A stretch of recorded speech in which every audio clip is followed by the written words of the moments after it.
Good evening, ladies and gentlemen. Welcome back to another round of Next Round Sports. Bit of a hiatus here, but we're back and ready to delve into the misery of what our teams have been doing here in this NFL season.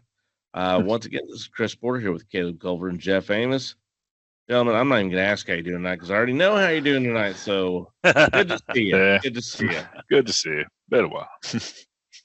Please like and subscribe to all of our social media platforms, YouTube being one of them. That's where we're doing our main broadcast. And we'll go ahead and get right underway. Go ahead and get this, flush this turd already right off the bat. Mm-hmm. The Dallas Cowboys and the Denver Broncos actually get to watch this monstrosity up here, up in the Northeast. Yeah, This this is what is expected. That's what it is. You go up against any team that is actually has an offense that has a pulse, and Bo Nix has been looking good this season. I mean, the way they came back on the yeah. I Giants, mean, scoring Dobbins 35 got points. 100 yards and Franklin got like 50. So Well, that run defense is Broncos getting went the gutted. last game where they scored 35 points in the fourth quarter to beat the Giants, You come back got and in beat the the bottle. Giants, to then coming out and just manhandling the Cowboys, like completely manhandling. Interception. They did lose Patrick Surtain for a few weeks. I mean, Yeah, I Yes. saw the note on that. He'll be out for a while, but there was nothing that the Cowboys defense could do to stop Bo Nix at all. Bo Nix had his way. He looked he looked like Drew well, I'm gonna Brees. go They're back to just that. Honestly, I think I'm gonna go back to that run defense, especially like right up the gut. When you're trying to bring people down. Now, granted, every safety shouldn't let anybody behind them, but it happens because they were trying to stack the box, I think, and try to stop the run. And Bo Nix just ate them up for lunch with Franklin and yeah, everybody else. even trying to stop the run. Your boy J.K. Dobbins just had his way with him. Yeah, Right. like I said, 111 yards. And RJ Harvey on that 40-yard touchdown run, I don't think he was even touched going No, into the yeah, end zone.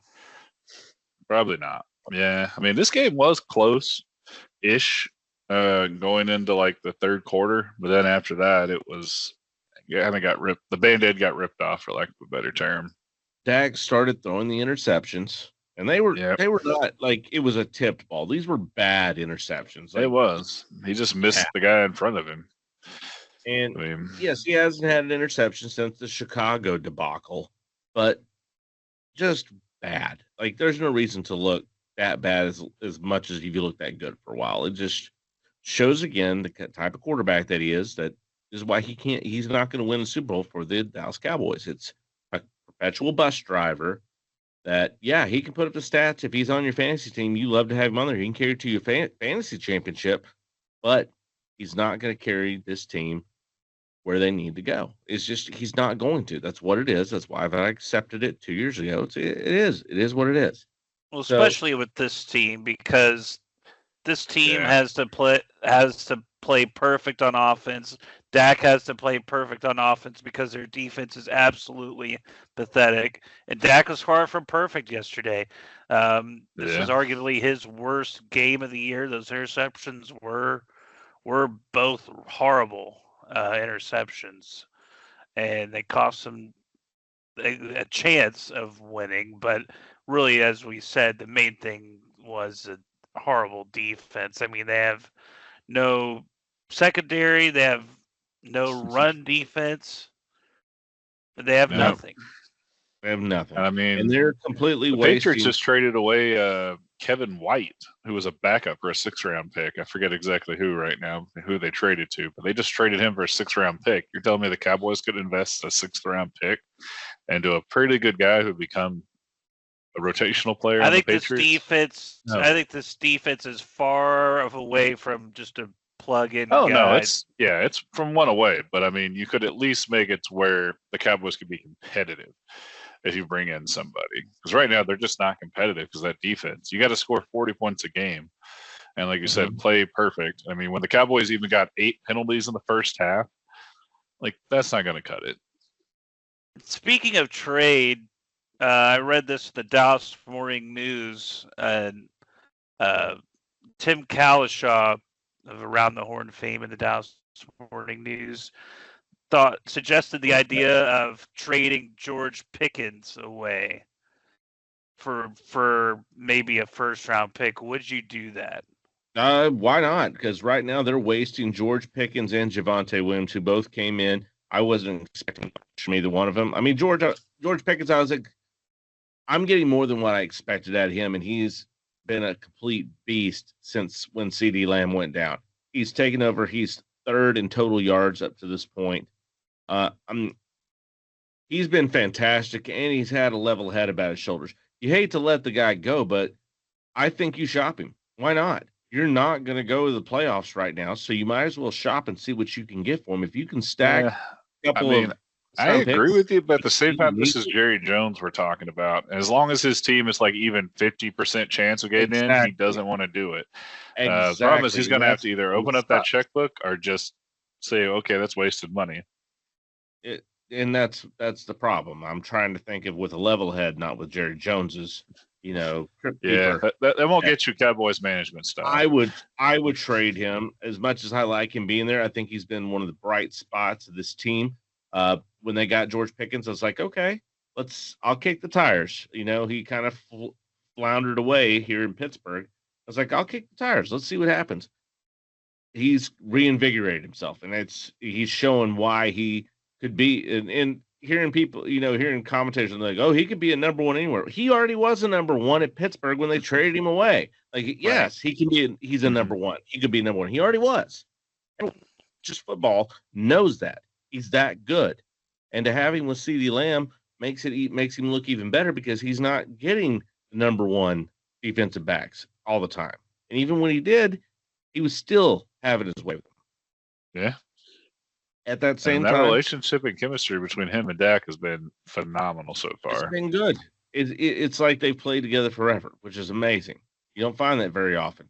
But at the same time, you're idiots if you don't at least shop him and see what you can get for him. No, for sure. See.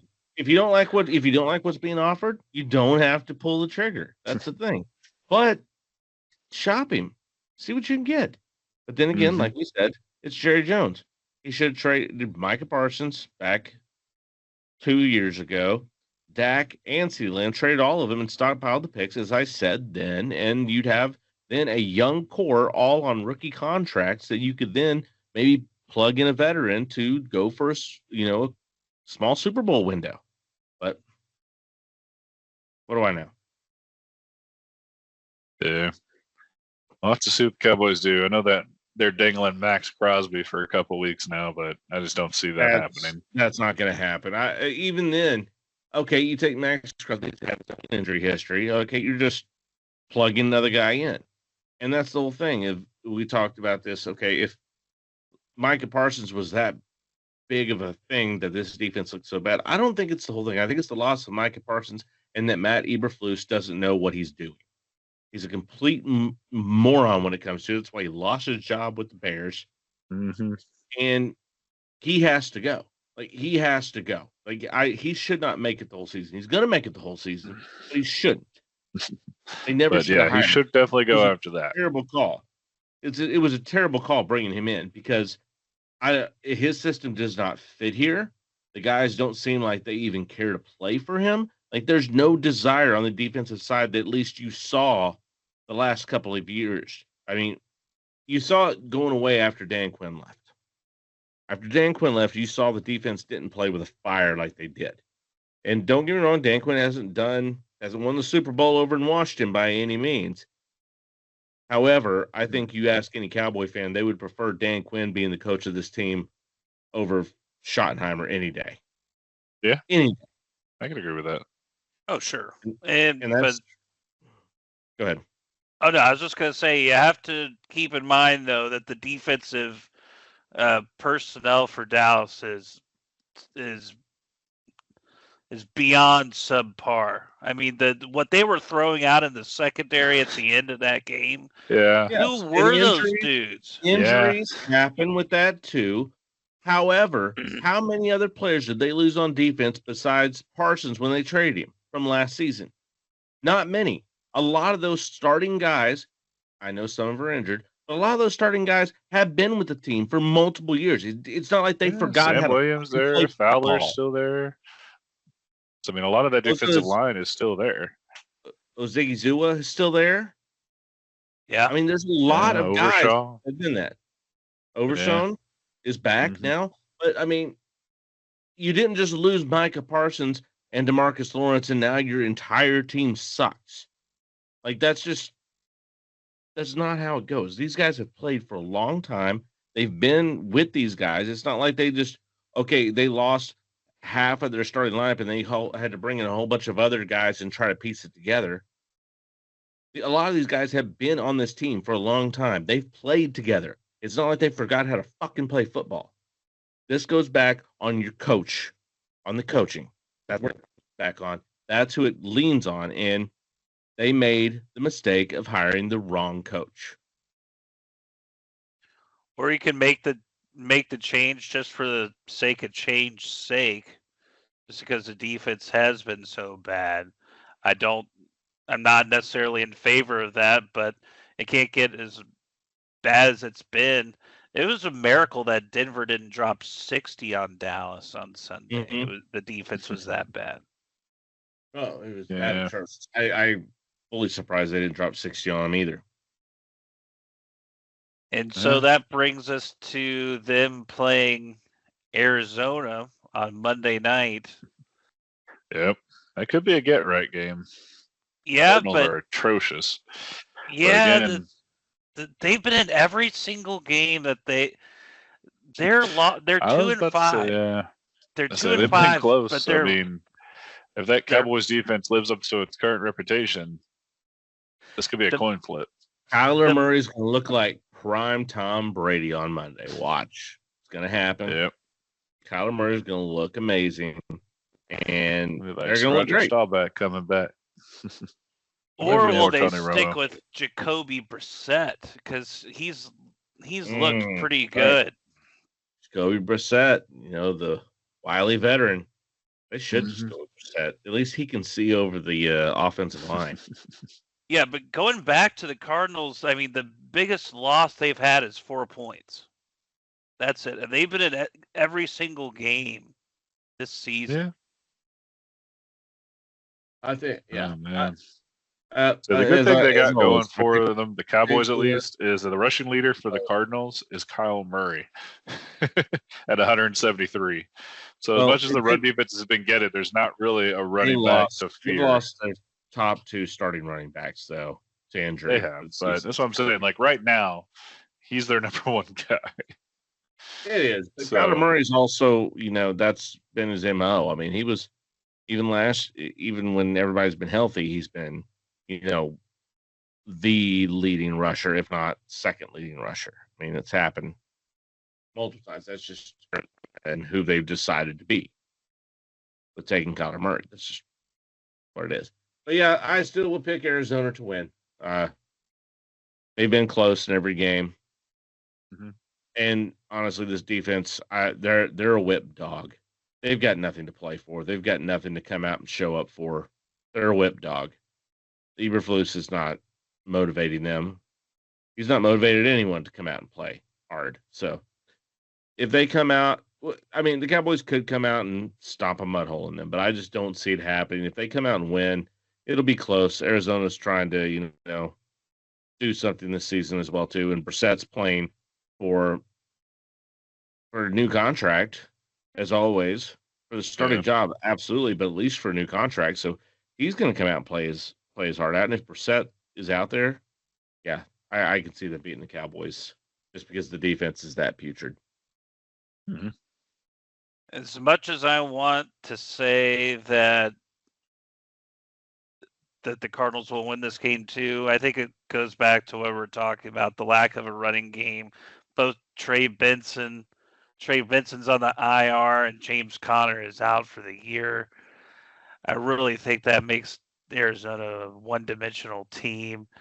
I'll go ahead and say that the Cowboys win a very, very close game.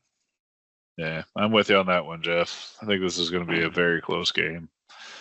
Probably like a Brandon Aubrey field goal, maybe from 66.